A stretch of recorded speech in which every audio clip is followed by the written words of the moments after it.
Sir खुशामदीद कहते हैं आपको प्रोग्राम नुक्ता नज़र में। फ़ौज ने कितारशस शुरू कर दिया है, सियासी पार्टियां भी इस जानिब रुजू करें। आपको तवक्को है कि फ़ौज का जो कितारशस है ये जारी रहेगा और साथ सियासी पार्टियां भी कुछ इस पर कान धरेंगी? मेरा ख्याल है कि बहुत सारी बातों से जो जनरल बाजवा साहब ने कही हैं उनसे बहुत सारी बातों से इत्तेफाक किया जा सकता है। कुछ इख्तलाफी बातें भी हैं, जाहिर है।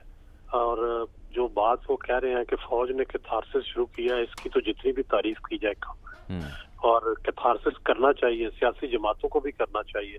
ये सिर्फ फौज का ही काम नहीं है, सियासी जमातों का भी काम है कि वो भी कैथारसिस करें और गौर करें कहाँ गलतियां हुई और आइंदा उन गलतियों से इज्तनाब करना चाहिए, उन गलतियों से। सुहेल साहब, एक बड़ा अहम तारीखी पहलू है, अगर माजी करीब में हम झांकें तो जनरल कियानी साहब के दौर में भी कुछ स्टेटमेंट्स ऐसी आई थी सियासत में मुदाखलत ना करने के हवाले से।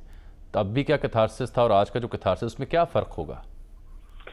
नहीं, लाजमी फ़र्क नज़र आ रहा है। उसकी फ़र्क नज़र आ रहा है कि ये हमें जो आखिरी साल है इसमें हमें नजर आया है कि फौज की जो मुदाखलत है वो बहुत कम हुई है। जबकि 2018 के इलेक्शन में हम माजर से जनरल बाजवा साहब से इख्तलाफ करूंगा, उसमें मुदाखलत नजर आई थी और बड़ी वाज़ेह मुदाखलत नजर आई थी।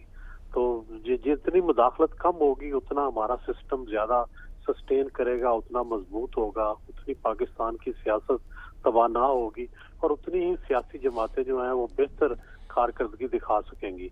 जितनी मुदाखलत ज्यादा होगी, जाहिर है उतनी सियासी जमातें कमजोर होंगी, गवर्नेंस कमजोर होगी, सियासत कमजोर होगी।